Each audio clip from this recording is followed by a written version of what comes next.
Welcome back to Z Academy with another episode on University of Agriculture Faisalabad Undergraduate Admission Test 2023-24 Preparation Series. Video number 3, which is on English 100 Most Important MCQs.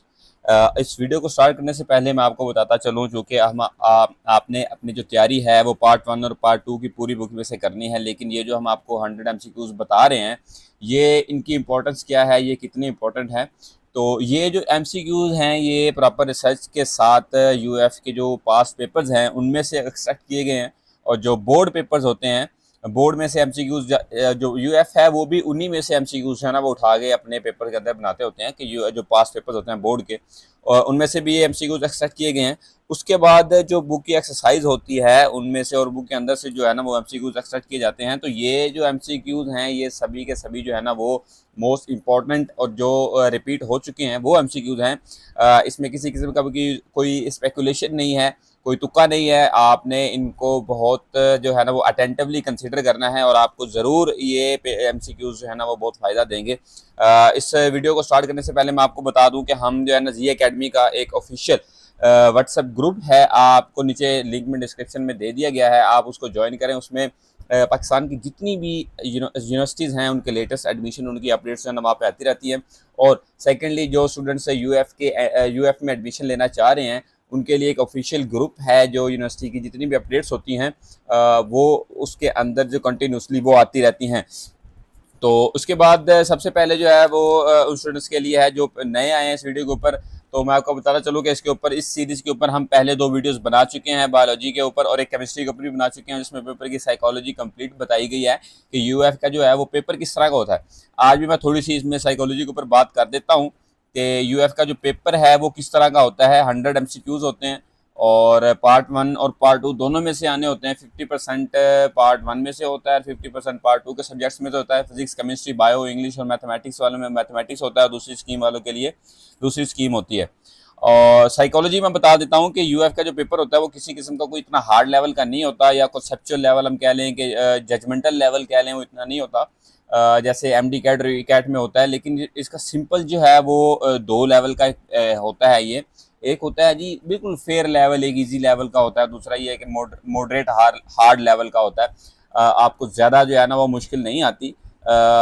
उसमें हम category जो बड़ी ज़रूरी है, category किसकी होती है, इसमें जो है ना वो 2 कैटेगरी के होते हैं कि इन्फॉर्मेशन बेस्ड होते हैं, और दूसरा जो है वो मॉडरेट हार्ड लेवल, जो आप कह लें कि असेसमेंटल लेवल जो होते हैं ना वो MCQs होते हैं। यानी कि अगर मैं फिजिक्स, केमिस्ट्री, बायो की बात करूँ तो उसमें इन्फॉर्मेशन ज़्यादा आती होती हैं। 65 to 70% जो है ना वो पेपर इन्फॉर्मेशन बेस्ड होता है कि किसी साइंटिस्ट का नाम बताएं, इसकी pH क्या है और इससे प्लांट के बारे में क्या है, ये सब कुछ जो रीडिंग्स होती हैं, जो वैल्यूज़ होती हैं, ये इन्फॉर्मेशन बेस्ड, यानी जिस बच्चे ने जो है ना वो पेपर को गो थ्रू अच्छे से किया हुआ है, बुक को रीड किया हुआ है अच्छे से, उसकी मेमोरी अच्छी है, उसने MCQs को रीड किया हुआ है, पास्ट पेपर्स को रीड किया हुआ है, वो बच्चा UF के टेस्ट में मैक्सिमम मार्क्स अटेन कर सकता है। मैं पिछली वीडियोज़ में भी ये बता चुका हूँ कि जो बच्चे UF में एडमिशन लेना चाहते हैं और ये कह रहे हैं कि हम जो है ना सिंपल कॉन्सेप्ट के ऊपर बेस करेंगे और वो पेपर देंगे, ऐसा नहीं होगा। आपने अपनी जो है ना वो तैयारी पास पेपर से, एक्सरसाइज से और बुक के अंदर जो जो चीज़ें आपको समझते हैं कि इंपॉर्टेंट है उसमें से MCQ आप रीड करते जाएँ। 40 मिनट के अंदर एक चैप्टर जो है वो बंदा रीड कर सकता है। जस्ट रीड करने से क्या है कि आप हाईलाइट करते जाएँ। कोई भी चीज़ अगर MCQ बेस्ड आती है तो आप उसको हाईलाइट करके आगे गुजर जाएँ, और फिर 10 मिनट में जाना, फिर आप वो हाईलाइटेड चीज़ों को रिवाइज कर लें, तो आप मैक्सिमम जो है ना 60 से 70 मिनट के अंदर एक चैप्टर जो है ना इजीली कर सकते हैं। ठीक है, और ये बताना था आपको कि पेपर जो है ना वो कितना एक इजी किस्म का होता है, लेकिन आपने स्ट्रेटजी के साथ अगर मूव करें तो आप कम अज़ कम भी जो है ना 80+ मार्क्स अटेन कर सकते हैं। तो आज की वीडियो है इंग्लिश के ऊपर 100 मोस्ट इम्पोर्टेंट MCQs जो एक्सेप्ट किए गए हैं, उसके ऊपर थोड़ा सा आपको बता देंगे कि बहुत ज़्यादा फ़ायदा होगा आपको थोड़ा सा। इसमें 25 MCQs होते हैं इंग्लिश के, 100 आउट ऑफ 100 MCQs। और ये जो है ना आप देख लें कि इसमें किस तरह के MCQs होते हैं, ये बड़ा ज़रूरी है कि सिनोनिम्स होते हैं और उसके बाद सेंटेंस करेक्शन होते हैं। ठीक है, सिनोनिम्स कहाँ से आते हैं, ये चैप्टर्स में से आते हैं, प्लेज में से, पॉइम्स में से, ये भी क्लू आपको पहले बता दिया गया है। उसके बाद जो सेंटेंस करेक्शन है वो करेक्शन ऑफ वर्ब है, प्रेपोजिशन है, कंजक्शन है, इडियम्स है, ये आते होते हैं। ठीक है, तो ये एक बड़ा ही आसान किस्म का जो है ना वो स्ट्रेटजी है। आपने किसी किस्म का कोई ख़ास रट्टा लगाने की ज़रूरत नहीं होती आपको, और आपने सिंपली जो चीज़ होती है आपने उसको अगर टेक्निकली मूव करें तो वो ज़्यादा बेनिफिशियल होती है। स्मार्ट वर्क जो होता है ना, हार्ड वर्क से ज़्यादा उसकी इंपॉर्टेंस इसलिए होती है। अब देखें, ये पहला जो हमने बताया था कि सिनोनिम्स जो है ना वो synonyms the boy must cultivate. मैं थोड़े से एमसीक्यूज़ आपको बता देता हूँ। ज़्यादा एमसीक्यूज़, ये 100 एमसीक्यूज़ हैं, वो ज़्यादा इस वीडियो में कवर नहीं होंगे। तो थोड़ी सी साइकोलॉजी बता देने, पता तक एक दो बता के आपको पता चल जाएगा कि एमसीक्यूज़ होते किस तरह के हैं। और ये जो एमसीक्यूज़ हैं, नीचे जो हमारी वेबसाइट का लिंक गिवन है उसके ऊपर ये अपलोड किए गए हैं प्रॉपर, अच्छे से आप देख सकते हैं। वहाँ पे इसको डाउनलोड भी कर सकते हैं और वहाँ पे आपको इनके आंसर्स भी नीचे एमसीक्यूज़ के गिवन है, ठीक है। तो अब हम कुछ एमसीक्यूज़ कर लेते हैं। देखिए, the boy must cultivate poise and calm smoothers, ठीक है, स्मूदर्स द फिजेट। अब देखें, इसका क्या ढूंढना है आपको, पहले तो पता चलना चाहिए था ये एमसीक्यू है क्या। उन्होंने इस वर्ड के नीचे एक लाइन लगाई हुई है, तो नीचे 4 और वर्ड बताए गए। इसका मतलब क्या है कि इसका जो है ना वो सिनोनिम ढूंढना है, ठीक है। अब देखें, इसका सिनोनिम क्या हो सकता है। ग्रो है, ग्रो एक्सपेंड होता है, इनलार्ज भी बड़ा होता है, स्पोर्ट भी उसमें पॉजिटिव में होता है, लेकिन ये नेगेटिव फैक्टर है तो ये सुप्रेस इसमें आना था, ठीक है। और इसके बाद ये भी रेलेवेंट क्या होता है। रेलेवेंट आप देख लें कि इनसिग्निफिकेंट, रेलेवेंट पॉजिटिव फॉर्म में होता है, ठीक है। इसकी सेंस पॉजिटिव होती है। और इनसिग्निफिकेंट तो नेगेटिव हो गया। इंक्लूडेड थोड़ा इससे अजीब हो गया है, तो ये भी पॉजिटिव में आता है, लेकिन कंसर्न्ड भी उसमें ही आता है। दैट वाज आइदर रेलेवेंट और ट्रू। वर्ड को, लाइन को भी तो देखना होता है ना। अब इसमें इनसिग्निफिकेंट नेगेटिव सीधा सीधा चलेगा। Concern, that was either concern और ट्रू। कंसर्न और ट्रू के साथ कंसर्न नहीं लग सकता, इंक्लूडेड और ट्रू भी नहीं लग सकता। तो इसमें आना था जी रेलेवेंट का जो मोस्ट, इसमें जो करंट गिवन है इसके अंदर जो मोस्ट प्रोबेबल लग रहा है वो है जी सिग्निफिकेंट, ठीक है। तो ये भी एक किस्म की साइकोलॉजी होती है, ये भी सिनोनिम्स हैं, आपने देख लेने हैं। आपको इनके आंसर्स भी नीचे गिवन है, ठीक है।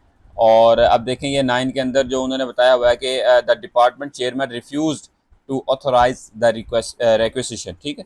और मतलब कि डिपार्टमेंट का जो चेयरमैन है उसने रिक्वेस्ट को जो है ना वो इग्नोर कर दिया, रिफ्यूज़ कर दिया ऑथोराइज करने के लिए। तो उसने इसका क्या होता है कि जी ऑथोराइज का हमने देखना है कि ऑथोराइज का होता है, उसमें इजाज़त दे देना होता है, ट्रांसफ़र नहीं हो सकता इसका। रिक्वेस्ट ऑथोराइज और रिक्वेस्ट नहीं हो सकता, प्रोजेक्ट भी नहीं हो सकता, तो ये ग्रांट होता है, ठीक है।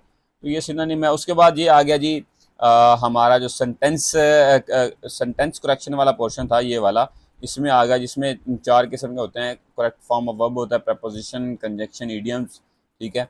और इसमें हम देख लेते हैं कि जी if I dash here I shall come to you, ठीक है। अब ये करेक्ट फॉर्म ऑफ वर्ब है, ठीक है। इसमें आना था, शैल भी नहीं आ सकता, एम वर वाज। इसमें if I were here I shall come to you, तो इसमें ये आना, ठीक है। तो ये करेक्ट फॉर्म ऑफ वर्ब है। और उसके बाद ये देखें, यहाँ पे प्रपोजिशन आ गई, आई हैव पेड डैश इट, ठीक है। अब ये प्रपोजिशन आ गई, इसमें आपका क्या आंसर आ सकता है। इसमें आपका आंसर देखें, I have paid to it, I have paid for it, at it, of it. इसका आता है I have paid for it, ठीक है। इसके साथ पेड के साथ जो प्रपोजिशन वो यूज़ होती है वो फॉर होती है, ठीक है। तो उसके बाद देख लें, वही आ गया, hard work is dash, hard work is the key to success, ठीक है। वही कंजक्शंस और जो प्रपोजिशन और सारी चीज़ें वही यूज़ हो रही हैं। तो आपको ये सारे एमसीक्यूज़ जो हैं ना आपको हमारी वेबसाइट के ऊपर मिल जाएंगे। इसके ऊपर ज़्यादा डिबेट करने की बात नहीं होती। All that glitters is not gold.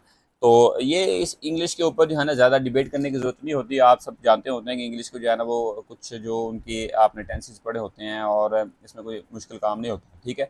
आपको ये सारे नीचे लिंक में प्रोवाइड कर दिए गए हैं। आपको किसी भी किस्म की अगर समझ नहीं आती, आपने नीचे कमेंट सेक्शन में लाजमी बताना है। और आपको व्हाट्सअप एक नंबर भी गिवन है। आपको किसी भी किस्म की कोई क्वेश्चन है, आपको कोई डाउट है, तो आप वो डायरेक्टली उस कॉन्टैक्ट के ऊपर जो है ना वो अपना अप्रोच करें। आपको आपका प्रॉब्लम जो है ना वो फ़ौरन सॉल्व कर दिया जाएगा।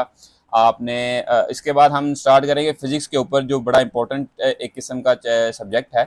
इसके अगली वीडियो में हम फ़िज़िक्स के ऊपर करेंगे और 100 ऐसे एमसीक्यूज़ बताएंगे कि जो मोस्ट इंपॉर्टेंट हैं और जो आ चुके होते हैं और उनमें से ज़रूर एमसीक्यूज़ आएंगे, ठीक है। ये आंसर्स भी गिवन है, आप लोगों ने लाजमी इस 100 MCQs को अच्छे से गो थ्रू कर लेना है, आपको बहुत ज़्यादा फ़ायदा होने वाला है। ये मैं बार बार दोहरा रहा हूँ, इन 100 MCQs से आपको बहुत ज़्यादा फ़ायदा होने वाला है, ठीक है। और पर्सनल एक व्हाट्सएप ग्रुप भी हमने बना लिया हुआ है, जिसमें हम यूएफ के स्पेसिफिक स्टूडेंट्स को जो है ना वो तैयारी भी करवा रहे हैं। तो आप लोगों ने लाजमी इस वीडियो को देखना है, कमेंट करना है, लाइक करना है और चैनल को सब्सक्राइब करें। सब्सक्राइब करने से ये फ़ायदा होता है और लाइक करने से ये फ़ायदा होता है कि आपको जो है ना वो ऊट पटांग वीडियोस जो है ना आपके फॉर यू पे नहीं आती, ठीक है। आपके फॉर यू के ऊपर हमेशा प्रोडक्टिव चीज़ें आती होती हैं, ठीक है। आपने हमारे चैनल को सब्सक्राइब करना है। इंशाल्लाह अगली वीडियो के साथ हाज़िर होते हैं। अभी के लिए इजाज़त चाहते हैं आपसे। अल्लाह हाफिज़।